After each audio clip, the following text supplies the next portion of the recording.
રામભાઈ આવી જાઓ વેલકમ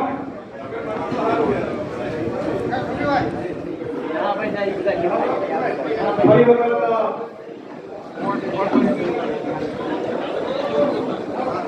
એકવાર જોરદાર જય ભીમનો નાદ થઈ જાય જય ભીમ જય ભીમ વેઠિયાના વારસદાર ને સરદારના શેખના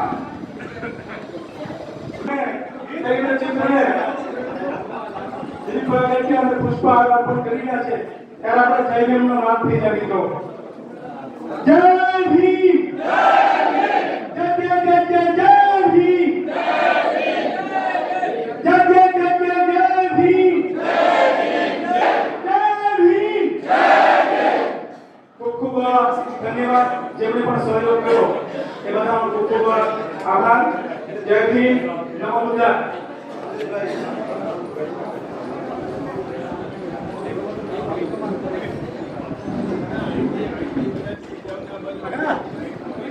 તમામ સંગઠનોના લોકો એક મંચ પર આવશે આવી એક આશા છે માનીએ અને એક આપણે થઈશું અને થઈને રહીશું આપણી સમાજ માટે જે કઈ અત્યાચારના બનાવ બને છે હત્યાના બનાવ બને છે એ એક સમયે નાબૂદ થશે એવી આશા મને દેખાઈ રહી છે અને આપણે સમાજ માટે જે લડવું પડે છે જિગ્નેશભાઈને જમવા બેઠા હતા ત્યારે વાત થઈ કે આ સંમેલન હવે પૂરું નહીં થાય મારી જેવા ઉપર મોટી ફરિયાદ જેટલા આગેવાનો મિત્રો છે કાંતિભાઈ વાળા કા ગુજરાત સૌરાષ્ટ્રના જેટલા પણ સામાજિક કાર્યકર્તાઓ આગેવાનો પર ફરિયાદ દાખલ થઈ છે આવનારા દિવસોમાં રાજકોટની અંદર મહાસંમેલન બોલાવશું બરોબર અને રાજકોટની અંદર મહાસંમેલનની અંદર ન્યાય નહીં મળે તો ગાંધીનગરની અંદર પણ વિધાનસભાનો ઘેરાવ કરશું પણ એક એવો દાખલો બેસાડવો છે કે અનુસૂચિત જાતિ સમાજના આગેવાન ધારાસભ્ય કોઈ પણ હોય એની ઉપર એક ફરિયાદ દાખલ કરતા આ મનુવાદી પોલીસ 100 વખત વિચારે ઈ તાકાત બતાવવી પડશે નતા સમાજ માટે કોઈ લડશે નહીં હવે મારે જે વાત કરવી છે આગેવાનોની રાજકોટની અંદર પણ જે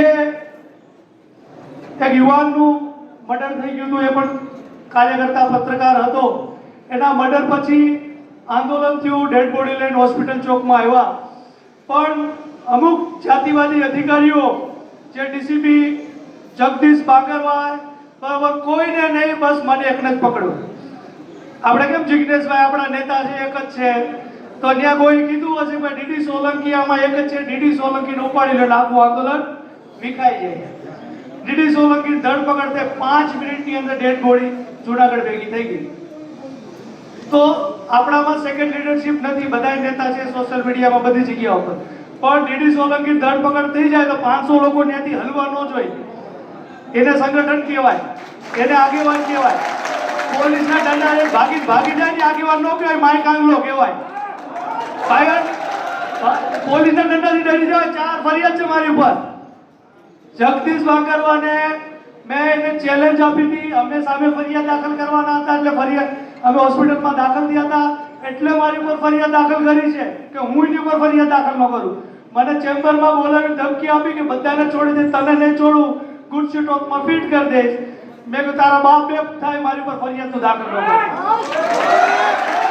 કેટલા થાય 2 થાય તું કર ફરિયાદ દાખલ સમાજના આગેવાનોને વાત કરી કે આપણે સમાજથી મોટા છીએ નહીં સમાજના આગેવાનો વાત કરી કે આપણે આગેવાનોને ધારાસભ્યને બોલાવો જિગ્નેશભાઈ તો નામકરણ પણ સારું કર્યું તમે કદાચ સાંભળ્યું હશે તો કહેવાની વાત એ છે શું નામ કર્યું તું ખબર છે ભૂંડ શું આવો કોઈ દિવસ ગુજરાતના ઇતિહાસમાં ઘણા બધા વડીલ આગેવાનો પણ હશે આયા કોઈ દિવસ કોઈ સમાજના ધારાસભ્ય કોઈ આઈપીએસ અધિકારીનું ભૂંડ નામ પાડ્યું છે આવો દાખલો છે તો એ ભાઈડા હોય ને જ કરીએ કે જેવા દેવાનું કામ નથી એટલે એની જે કાર થાય છે એવડા જે કાર નથી થતી એ જ્યાં હોય ત્યાં એ પછીનો વિષય છે જે સમાજ માટે લડે છે સમાજ માટે અવાજ ઉઠાવે છે બરાબર એની પાર્ટી નાતી જાતિ કોઈ વસ્તુ જોવાની નથી આપણે જ્યાં હોય ત્યાં બોલવો જોઈએ આપણા માટે બોલવો જોઈએ અવાજ ઉઠાવવો જોઈએ તો આ યુવાનો નરેશવાળા હોય નવચેતન પરમાર હોય, કાંતિવાળા હોય, ધીરુભાઈ કિટોલિયા છે, વિકી ચાવડા છે, અનેક આગેવાનો અમરેલીના છે. હવે એને ખોટી ફરિયાદમાં ફિટ કરી નાખી. આપણા પેટનું પાણી ન હલવું જોઈએ. આપણે આ ભેગા થયા ને 5000 લોકો એસપી કચેરીએ ભેગા થવા જોઈએ. પેલા ફરિયાદમાંથી નામ કાઢો, પછી જાય ઊભા થશે. આ સમાજની તાકાત હોવી જોઈએ. સમાજ એટલે કોણ? આ લોકશાહી દેશ છે. લોકશાહીની અંદર માથાની કિંમત છે. અત્યારે આપણે કલેક્ટર કચેરી જાશું, ત્યાંનો માહોલ તમે જોજો શું હશે. કલેક્ટરને નીચે આવવું પડે. આ લોકશાહી દેશ છે, સંવિધાનથી દેશ ચાલે, મનુવાદથી નથી હાલતો, મનુસ્મૃતિથી હાલે છે. તો આ વસ્તુ આપણે સમાજના આગેવાનો માટે લડવાનું છે. જિગ્નેશભાઈને અમે જમવા બેઠા હતા ત્યારે વાત થઈ કે આ સંમેલન અહીંયા પૂરું નહીં થાય. મારી જેવા ઉપર ખોટી ફરિયાદ જે કાંઈ આગેવાનો મિત્રો છે, કાંતિભાઈ વાળા કા ગુજરાત સૌરાષ્ટ્રના જેટલા પણ સામાજિક કાર્યકર્તાઓ આગેવાનો પર ફરિયાદ દાખલ થઈ છે, આવનારા દિવસોમાં રાજકોટની અંદર મહાસંમેલન બોલાવશું. બરાબર? અને રાજકોટની અંદર મહાસંમેલનની અંદર ન્યાય ન મળે તો ગાંધીનગરની અંદર પણ વિધાનસભાનો ઘેરાવ કરશું. પણ એક એવો દાખલો બેસાડવો છે કે અનુસૂચિત જાતિ સમાજના આગેવાન ધારાસભ્ય કોઈ પણ હોય એની ઉપર એક ફરિયાદ દાખલ કરતા આ મનુવાદી પોલીસ 100 વખત વિચારે. એ તાકાત બતાવવી પડશે, નહીં તો આ સમાજ માટે કોઈ લડશે નહીં. સેટિંગ કરી લે છે, બરાબર? પછી કે સેટિંગ કરી લેજો, ભાઈ ફરિયાદ થાય સેટિંગ કરી લે, સમાજ નો આવે તો શું કરે? એટલે સમાજના આગેવાનોને પડખે ઊભી રહેવી આપણી પણ ફરજ છે. બરાબર? જમીનના પ્રશ્નો છે, એટ્રોસિટીના પ્રશ્નો છે, સોવારના પ્લોટના પ્રશ્નો છે, બરાબર? અનામતના પ્રશ્નો છે, શિક્ષણના પ્રશ્નો છે અને રાજકીય પ્રશ્નો છે. તો જે લોકો તમારા સુખ દુઃખમાં ભાગ નથી લેતા એને વોટથી પાડી દો. એ કોઈ પણ પાર્ટીનો હોય, તમારા સુખ દુઃખમાં ભાગ નથી લેતા, તમારામાં આવતા નથી, એ તમારો હોય તો એને વોટ નહીં આપવાનો, એને પાડી જ દેવાનો હોય.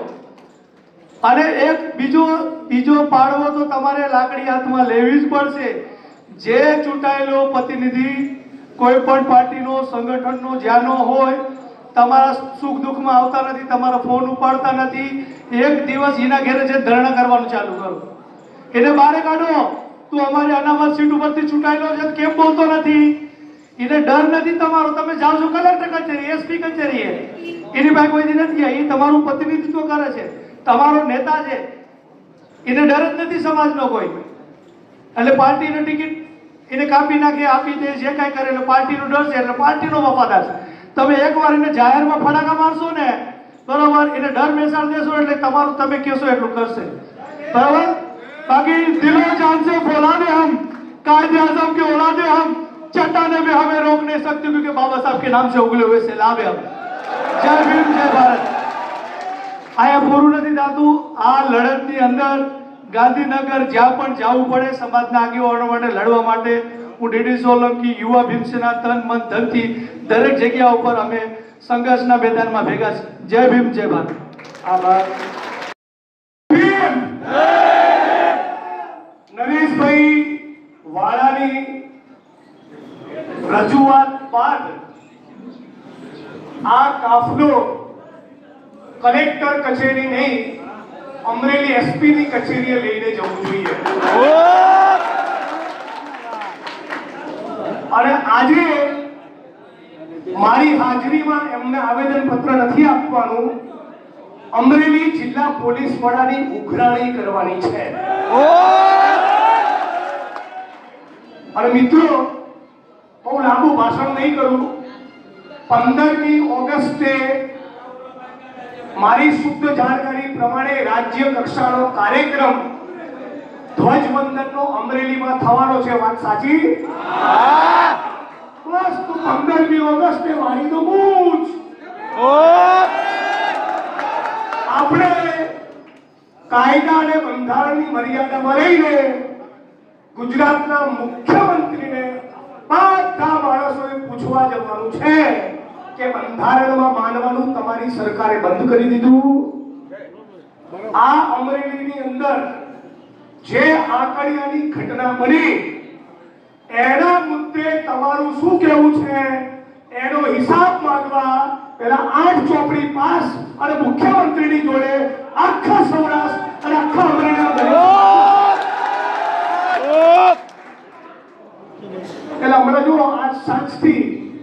તમારી માતા ગરબે હવે રમશે. આ તમે શીખો. મને કોઈ દિવસ ગુજરાત કે દેશના કોઈ પણ મૂળે દલિતો માટે લડું ને, મને કોઈ દિવસ ફ્રસ્ટ્રેશન, નિરાશા આવતી જ નથી. હું ટાઈટ જ હોઉં છું. મને કોઈ દિવસ ફ્રસ્ટ્રેશન આવતું જ નથી. હું જ્યાં જાઉં મોટા ભાગની જગ્યામાં રિઝલ્ટ લાવું જ છું. તમારી અંદર આવડત અને તમારી અંદર સંપૂર્ણ પ્રમાણિકતા હોવી જોઈએ. આપણે વાદળી ખેસ નાખીને દુનિયાના ખોટા ધંધા કરવાના અને પછી દલિત આંદોલનની સભામાં બાબા સાહેબના ફોટાને માળા પહેરાવવાની આ ધંધા કરનારાને ઓળખી લો. આવા આપણી અંદર બેઠેલા ચોર ચક્કાઓ ના ઓળખતા હોય ને તો મને એકલા મળો, સર્કિટ હાઉસ અમરેલીમાં કોક દાડો બોલાવો, બધાની યાદી આપી દઈશ. તમે મને અને મારી લડતને 10 વર્ષથી જેટલા નજીકથી જોયા છે એમ આપણા ચોર ચક્કાઓને મેં 10 વર્ષથી બહુ નજીકથી જોયા છે. એટલે આપણે ગુજરાતના દલિત આંદોલનમાંથી આવી બધી ફૂસ છે એને કાઢી નાખવાની જરૂર છે. આવા 5, 10, 15, 20 ઓછા થશે ને વાંધો નહીં, હું કાપી દઉં, શું કરી નાખીશ, પણ પ્રમાણિક નેતૃત્વ હોવું જોઈએ. આ આંકડિયાની ઘટનાથી આપણે સબક એ લેવાનો છે કે આપણી અમરેલીમાં, આખા સૌરાષ્ટ્રમાં અને આખા ગુજરાતમાં ડિમાન્ડ એ હોવી જોઈએ, જમીન નહીં તો ભાજપને વોટ નહીં. આ મેસેજ આપો. ખેતીની સાથળીની જમીન જોશે, ફળવાયેલી જમીનોમાં માપણી થાય, 4 દિશામાં ખૂંટ વાગે, સ્થળ ઉપર પ્રત્યક્ષ કબજો સોંપાય અને જેટલા પણ નાલાયક જાતિવાદી સામંતી તત્વોનો કબજો છે એ બધાને ત્યાંથી ભગાડવામાં આવે.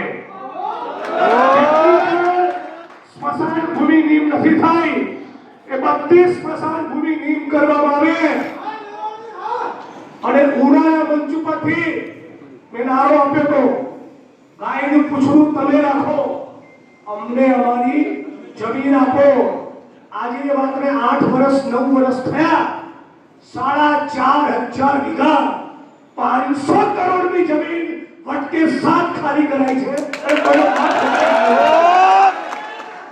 એટલે તમે તમારું ધ્યાન, તમારું મગજ, તમારું ફોકસ એ જમીનના મુદ્દા ઉપર કરી દો. નંબર 1 પ્રાથમિકતા જમીન જોશે, જોશે અને જોશે.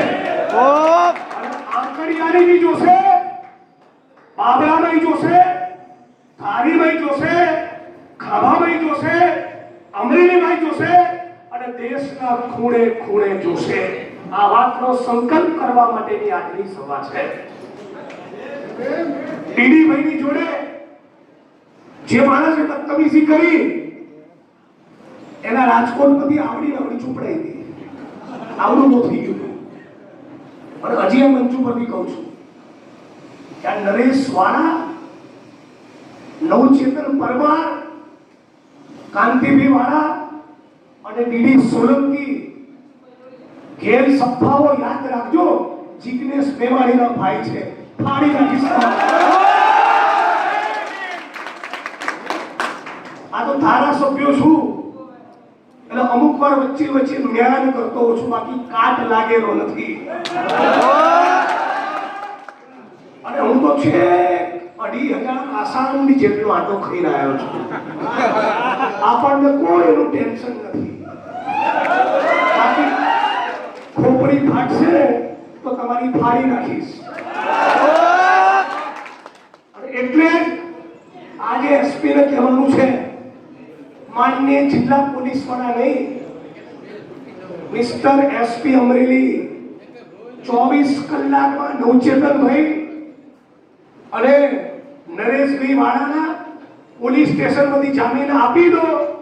બાકી 15 નું તમારી હશે. તૈયાર થઈ જાઓ બધા 15 ઓગસ્ટ માટે. રેડી છો ને? આપણે કાયદો હાથમાં લેવાનો. આપણે કાયદો હાથમાં લેવાનો. આત્મા ફોટો રાખવાનો કોનો? આત્મા ફોટો રાખવાનો કોનો? અને સવાલ પૂછવાનો કોને? ગુજરાતના મુખ્યમંત્રીને. અને ગુજરાતના મુખ્યમંત્રીને સવાલ પૂછવા જવાનો કે બીજા લોકોના જામીન પોલીસ સ્ટેશનથી થઈ ગયા તો વાળા ભાઈ એને નવચેતન પરમારના કેમ નહીં? આજે સાથીઓ આટલી ખુલ્લી દાદાગીરી આ એટલા માટે છે કે તમે સમજી લો આ દેશમાં બહુ બધી પોલિટિકલ પાર્ટીઓ છે. એ કોઈ પણ પોલિટિકલ પાર્ટીનો એજન્ડા આ દેશના બંધારણને ખતમ કરવાનો નથી સિવાય કે આરએસએસ માંથી પેદા થયેલી ભાજપ. આ દેશમાં સીપીઆઈ સીપીએમ છે, સપા બસપા છે, કોંગ્રેસ એનસીપી છે, ડીએમકે આઈડીએમકે છે, બહુ બધી પાર્ટીઓ છે. પણ કોઈ પણ રાજકીય પક્ષનો એજન્ડા ડોક્ટર બાબા સાહેબ આંબેડકરના બંધારણને ખતમ કરવાનો નથી સિવાય કે આરએસએસ માંથી પેદા થયેલી આ ભાજપ. એટલે તમારા મગજમાં એ પણ બહુ સ્પષ્ટતા હોવી જોઈએ કે આ સમય આ ઇતિહાસનો સમય અંધશ્રદ્ધ પ્રયોગ કરવાનો નથી, આમણે પાડી દેવાનો છે. આરએસએસના ભારત ભૂમિના ગદ્દાર મનુવાદીઓને પાડવા એક બાજુ સજળબમ વોટ નહીં કરો તો નવરા થઈ જશો. આ કહી દઉં, ચૂંટણીનું રાજકારણ જુદું છે અને ઇન્કલાબ જિંદાબાદનું રાજકારણ જુદું છે. સામાજિક મુવમેન્ટ જુદી છે અને ચૂંટણીનું રાજકારણ જુદું છે. અને જે પણ જ્ઞાતિ અને ધર્મના માણસ ખોટું કરે, અત્યાચાર અન્યાય કરે, એટલા જ આરોપી એનો આખો સમાજ નહીં. નહીતર આખા ગુજરાતના દેશમાં કોઈ બાકી નથી જેણે દલિતોને માર્યા ના હોય, જેણે દલિતો પર ભેદભાવ ના કર્યો હોય, અત્યાચાર અન્યાય ના કર્યો હોય, એવો કોઈ સમાજ બાકી નથી. તો ધર્મના જે પણ જાતિવાદી તત્વો છે, જે સમાજમાં હોય, જે ધર્મમાં હોય, જે કાયદો હાથમાં લે, જે ભેદભાવ કરે, એટલાની સામે જ આપણે દવા કરવાની છે, એટલાનો જ ઈલાજ કરવાનો છે. આજે 10 વર્ષથી આખા ગુજરાતના ખૂણે ખૂણે ફર્યો છું, આખા ગુજરાતના ખૂણે ખૂણે લડ્યો છું. આ 10 વર્ષમાં સેંકડો હજારો સભાઓ મેં આવી રીતે સંબોધી. કેરળમાં, કર્ણાટકમાં, આસામમાં, પંજાબ, હરિયાણા, યુપી, બિહાર, રાજસ્થાન, મધ્યપ્રદેશ. તમને કહી દઉં, જે પરિસ્થિતિ અમરેલી અને ગુજરાતની છે એ જ આખા દેશના દલિતોની છે. 2500 વર્ષથી માર ખાધા પછી નહીં સુધારવાનો સંકલ્પ કોઈએ કર્યો હોય તો ભારત ભૂમિના દલિતોએ કર્યો છે. જય ભીમ નામનું સંગઠન બન્યું હોય એટલે બીજું ઉભો થાય જય ભીમ સંગઠન. બધા સંગઠનો એકના જ્યાં નીતણ આવી એક સાથે ઇન્કલાબ જિંદાબાદ કરવા માંગતા નથી. બોલો કેમ? એટલા માટે કે બધાને દિયોરોના નેતા થઈ જવું છે. એવી કાબેલિયત હોય, એવી ક્ષમતા હોય. તમને એમ બોલશે કે ગુજરાત વિધાનસભાનું બજેટ આવવાનું જ કાલ ડિબેટમાં બેસો, શું બોલશો? એ ખબર હોવું જોઈએ.